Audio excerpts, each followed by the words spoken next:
10টা করে নেক জমা করে দিবে। 2 নম্বর রাহমাতুল লিল আলামিন বলেন, যেখানে কোরআনুল কারীমের তেলাওয়াত হবে, এই কোরআনুল কারীমের তেলাওয়াত গুলো আশেপাশে যতগুলো মুর্দেগান কবরবাসী হয়ে কবরে শায়িত আছে, কোরআনুল কারীমের আলোচনা যতক্ষণ পর্যন্ত হবে, তেলাওয়াত যতক্ষণ পর্যন্ত হবে, আল্লাহ পাকের এই কোরআনুল কারীমের বরকতে ওই কবরের মধ্যে যদি কোনো আযাব হয়ে থাকে, ওই আযাবকে আল্লাহ কোরআনের বরকতে বন্ধ করে রাখবেন। তাহলে এই কোরআনুল কারীম শুনলে লাভ না ক্ষতি? কথা বলতে হবে, শুনলে লাভ না ক্ষতি? রাহমাতুল লিল আলামিন তিনি আরো বললেন, জীবিত মানুষের জন্য শুনলে লাভ 10টা করে নেকি, মৃত মানুষের জন্য লাভ হলো তাদের কবরের আযাব বন্ধ থাকবে। আমার প্রিয় বন্ধুগণ, রাহমাতুল লিল আলামিন তিনি আবার বলে দিলেন, এই কোরআনুল কারীমের যদি তেলাওয়াত হয় তাহলে আরো একটা লাভ আছে। সুবহানাল্লাহ কোন, আরো জোরে কোন সুবহানাল্লাহ। রাহমাতুল লিল আলামিন বলেন, এই কোরআনুল কারীমের তেলাওয়াত যেই সমস্ত গর্ভবতী মহিলারা শুনবে, তাদের গর্ভের মধ্যে যেই সন্তানটা থাকবে, আল্লাহ পাক রব্বুল আলামিন কোরআনুল কারীমের বরকতে গর্ভের সন্তানটাকে যুগ শ্রেষ্ঠ মেধাবী বানায়া তারপরে দুনিয়ার মধ্যে আনবে। এখন আপনারা আপনাদের সন্তান অর্থাৎ কামিং ভবিষ্যৎ আমাদের ভবিষ্যৎ যারা আসবে তারা কি এরকম ভাবে মেধাবী হোক এটা চাই না মেধাহীন হোক, কোনটা চাই? কথা বলতে হবে। মেধাবী হোক এটা চাই না মেধাহীন হোক এটা চাই? তাহলে আল্লাহর কোরআনের দরকার আছে না নাই? কথা বলতে হবে, আছে না নাই? প্রিয় বন্ধুগণ, এই কোরআনুল কারীমের কথা এখানে 9টা বছর বলতে দেওয়া হয় নাই। কয় বছর? জোরে বলতে হবে, কয় বছর? আল্লাহ তাআলা বলেন, ইয়া আইয়ুহাল্লাযীনা আমানুত্তাকুল্লাহা ওয়া কুলু কওলান সাদীদা। আল্লাহ রাব্বুল আলামিন বলেন, এই কোরআনুল কারীম কে যারা তেলাওয়াত করতে পড়তে এবং কোরআনের আলোচনা শুনতে যারা দিত না, আল্লাহ পাক রব্বুল আলামিন তাদেরকেও শোনায়া দেয়। আল্লাহ তাআলা বলেন, শোনো, তোমরা যারা ঈমানের দাবিতে অটল, অবিচল, তোমরা যারা ঈমান এনেছো, তোমরা ঈমানের দাবিতে যারা অটল আর অবিচল আছো, তোমরা একমাত্র আল্লাহকে ভয় করো। কাকে ভয় করব? একটু জোরে বলেন তো, আমরা কাকে ভয় করব? সে আল্লাহ তাআলা বলে দিলেন, আমানুত্তাকুল্লাহ, তোমরা ঈমানের দাবিতে তোমরা যারা অটল, তোমরা আল্লাহকে ভয় করো।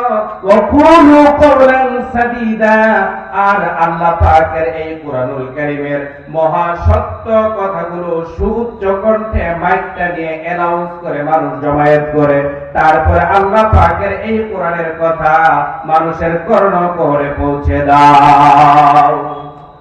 আদেশটা কে করছেন? একটু জোরে বলেন, কে করেছেন? আল্লাহ তাআলা আদেশ করেছেন, আল্লাহকে ভয় করো আর আল্লাহ পাকের এই কোরআনুল কারীমের মহা সত্য কথাগুলো সুউচ্চ কণ্ঠে বলে বলে মানুষের কর্ণকুহরে পৌঁছে দাও। লাভটা কি? আল্লাহ তাআলা তারপরে আয়াতে বলেন, ইউসলিহ লাকুম আ'মালাকুম ওয়া ইয়াগফির লাকুম যুনুবাকুম ওয়া মান ইউতি'িল্লাহা ওয়া রাসূলাহু ফাকাদ ফাযা ফাওজান আযীমা। আল্লাহ রাব্বুল আলামিন বলেন, যদি তোমরা আল্লাহ পাকের কোরআনুল কারীমের মহা সত্য কথাগুলো যদি মানুষদেরকে শোনায় দাও, যারা দুর্নীতি করত, যারা সুদ খাইত,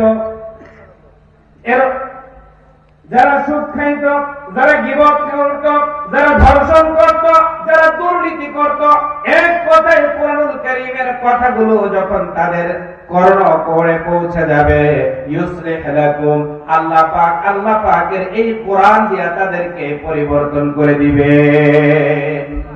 কি দিয়া পরিবর্তন হবে? একটু জোরে বলতে হবে, কি দিয়া?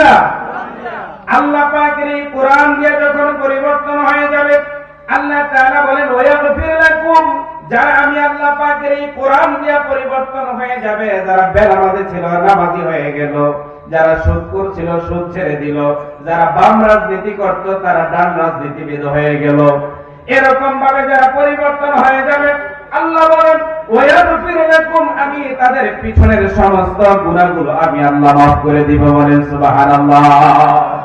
তাহলে 9টা বছর এখানে যারা আল্লাহ পাকের কোরআনের কথাগুলো বলতে দেয় নাই, তারা মানুষদেরকে অন্ধকারের ভিতরে, জাহেলিয়াতের ভিতরে ডুবিয়ে রেখেছিল। কথা বলেন ঠিক কিনা? আর এই মাওলানা ওয়ারেস আলী মেমোরিয়াল ফাউন্ডেশন, এই ফাউন্ডেশন চায় যাতে করে আল্লাহর কোরআনের কথাগুলো মানুষের কর্ণকুহরে পৌঁছে যায়।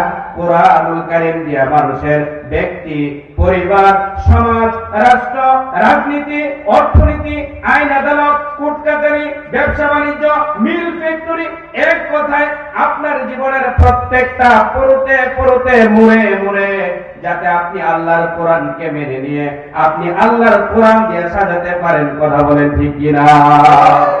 সেজন্যই 9 বছর হলে পরে হলেও যখন সুযোগ এসেছে আবার 3 দিন ব্যাপী তাফসীরুল কোরআন মাহফিল ছোট আকারে নয়, আগের চাইতে ওরা বৃহৎ আকারে ধারণ করেছে। কথা বলেন ঠিক কি ঠিক না? আমার প্রিয় বন্ধুগণ, আমার প্রিয় ভাইয়েরা, এই কোরআনুল কারীমের কথাগুলো, এই কোরআনুল কারীমের কথাগুলো আমাদের শোনা দরকার আছে না নাই? বন্ধুগণ, আল্লাহ পাক রব্বুল আলামিন এই কোরআনুল কারীমের কথাগুলো আমাদেরকে শুনতে হবে। আল্লাহ তাআলা বলেন, আলাম ইয়াতিকুম নাযীর। প্রিয় বন্ধুগণ, যখন আমার এবং আপনার জন্য জাহান্নাম নির্ধারিত হয়ে যাবে, জাহান্নামের ফেরেশতারা যখন জাহান্নামের গেটের কাছে আমাকে আপনাকে নিয়ে যাবে, তখন ওই জাহান্নামের ফেরেশতারা বলবে, ও মিয়া, এই জাহান্নামের কাছে কেন আসলে? জাহান্নাম তো ভালো জায়গা না। জাহান্নামটা কি আপনাদের পছন্দ নাকি? বলেন পছন্দ? ওই দিন জাহান্নামের ফেরেশতারা বলবে, আলাম ইয়াতিকুম নাযীর, তোমাদের কাছে কি কোনো ভয় প্রদর্শনকারী যায় নাই? সেই দিন আপনারা অস্বীকার করতে পারবেন না। সেই দিন বলাই লাগবে যে মাওলানা ওয়ারেস আলী মেমোরিয়াল ফাউন্ডেশন কর্তৃক আয়োজিত প্রতি বছর 3 দিন করে তাফসীরুল কোরআন মাহফিল সাজিয়ে আমাদেরকে জাহান্নামের ভয়ের কথা আমাদেরকে শোনানো হয়েছিল। কথা বলেন ঠিক কিনা? সেই দিন ওই জাহান্নামীরা বলবে, ক্বালু বালা ক্বাদ জাআনা নাযীর, হ্যাঁ, আমাদেরকে আল্লাহ পাকের কোরআনুল কারীম দিয়া আমাদেরকে জাহান্নামের ভয়ের কথা শোনানো হয়েছিল। ফাকাযাবনা ওয়া কুলনা মা নাযালাল্লাহু মিন শাই, কিন্তু আমরা এক কান দিয়া শুনছি আর এক কান দিয়া বের করে দিয়েছি, বিশ্বাস হয় নাই। কথা বলে ঠিক কিনা? সেদিন এই কথা বলবে কিনা যে আমরা এক কান দিয়া শুনছি ঠিক, কিন্তু আরেক কান দিয়ে বের করে দিয়েছে, আমাদের বিশ্বাস হয় নাই। সেই দিন তারা আরো বলবে, ওয়াকালু লাউ কুননা নাসমাউ আও নাকিলু মা কুননা ফি আসহাবিস সাঈর। সেই দিন জাহান্নামীরা বলবে, আরে আমরা যদি মাওলানা ওয়ারেস আলী মেমোরিয়াল ফাউন্ডেশন কর্তৃক আয়োজিত প্রতি বছর যে 3 দিন ব্যাপী তাফসীরুল কোরআন মাহফিল সাজিয়েছিল, ওই কোরআনুল কারীম দিয়ে যদি আমরা আমাদের ব্যক্তি, পরিবার, সমাজ, রাষ্ট্র, রাজনীতি সবকিছু যদি সাজাতে পারতাম, তাহলে আজকে এই জাহান্নামের কঠিনতম শাস্তি আমাদেরকে ভোগ করা লাগতো না। এই জাহান্নামের কঠিন শাস্তি থেকে আমরা বেঁচে যেতে পারতাম। কথা বলেন ঠিক কিনা? সেই দিন আফসোস করে কোনো কাজে লাগবে? কথা বলেন? আমার চোখ দুটো যখন বন্ধ হয়ে যাবে, নাক দিয়ে যখন আর শ্বাস বের হবে না, আফসোস করে কোনো কাজেও লাগবে না। সেজন্যই এই মাওলানা ওয়ারেস আলী মেমোরিয়াল ফাউন্ডেশন কর্তৃক আয়োজিত 3 দিন ব্যাপী তাফসীরুল কোরআন মাহফিলের শেষ রজনী, আজকের রজনীতে আমাকে আপনাকে সিদ্ধান্ত নিতে হবে, আর একটা দিনও একটা মুহূর্ত আল্লাহর কোরআন ছাড়া আমার ব্যক্তি, পরিবার, সমাজ, রাষ্ট্র, রাজনীতি কিছুই চলবে না। সব কিছুর মধ্যে লাগবে কি? জোরে বলতে হবে, কি লাগবে?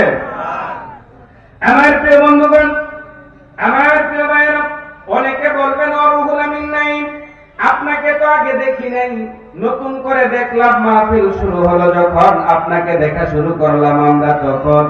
আপনি যে বলতেছেন আমাদের তো অনেক পাওয়ার আছে, আমাদের অনেক সম্পদও আছে, আমরা পাওয়ার আর সম্পদের বড়াই করে এগুলো দিয়ে আমরা পার পেয়ে যাব।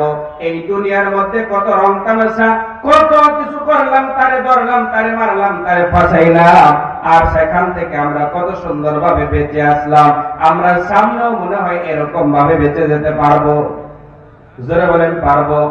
আল্লাহ তাআলা বলেন মা আগনা আন্নী মালিয়া।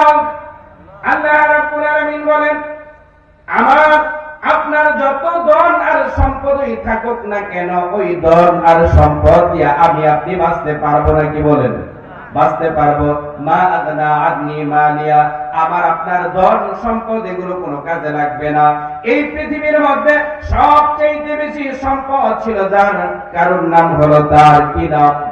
একটু জোরে বলেন কি নাম? কারণ। কারণের এত ধন সম্পদ ছিল যে তার সমস্ত আলমিরা, গোডাউন, সিন্ধুক, বাক্সের চাবিগুলো বহন করার জন্য একটা দুইটা না 13টা উট লাগছিল। ও বন্ধু, এই মাঠের মধ্যে আমরা যারা আছি আমাদের কয়টা লাগে?